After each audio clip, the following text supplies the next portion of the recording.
Let's get to our chart of the day, and it's Crowdstrike. Those shares are down again today as the fallout continues from Friday's massive global IT outage. Those shares, again, near session lows right now, just down about 13%, which brings the two-day total at this point to roughly a quarter of its market value. And Joe, you own it. What are you going to do?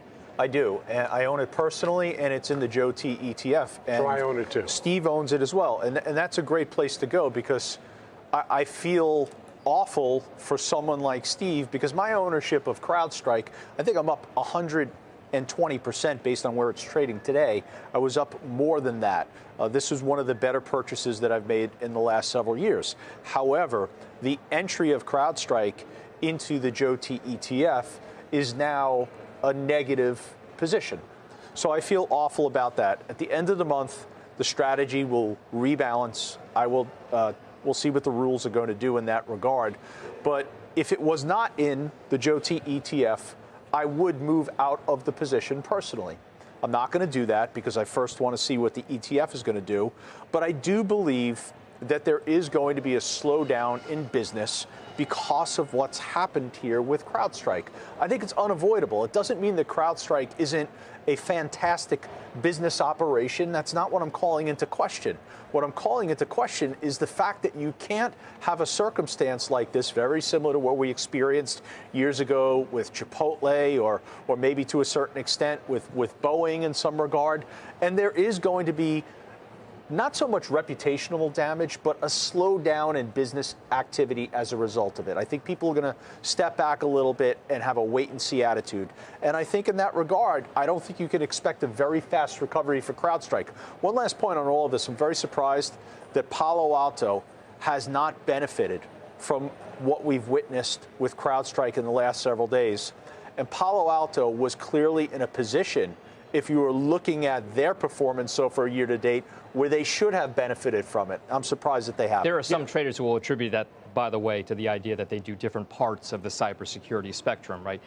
You have Palo Alto, which focuses on the network infrastructure side of things, and then you have Crowdstrike and others, which focus on the endpoint or the actual intrusion point and kind of defending. They're not exclusively different. No, not at all. But that's the reason why. But here's the deal. What's interesting is you mentioned Boeing. Boeing's in a duopoly and still hurt their business. Here, you're in a very competitive space, right. So of course it will hurt their business. And when you take a look at, notes you see from like Morgan Stanley, they didn't adjust their earnings at all.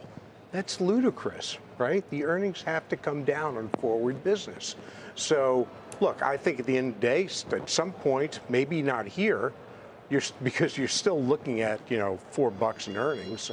It's still very expensive in my view. You're going to step into it and you're going to make money like you did in Chipotle, not like you did in Boeing, right. By the way. Okay, so let's talk a little bit about some of the other cybersecurity stocks that could be at play, to your point about what happened with Palo Alto.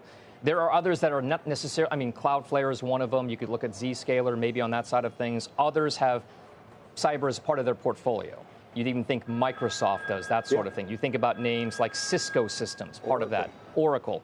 Do you think, Jim, and I'll direct this to you, are there places that you can be that can benefit from this Crowdstrike melees at this point? Well, certainly, and I'm in Cisco, so that's an example. And with the Splunk acquisition, that's certainly going to augment their securities business. But let's also face it, there are big juggernauts in the space of which Crowdstrike is one. And Joe, your comments about Palo Alto Network, I think, are well made. Do you want to take that?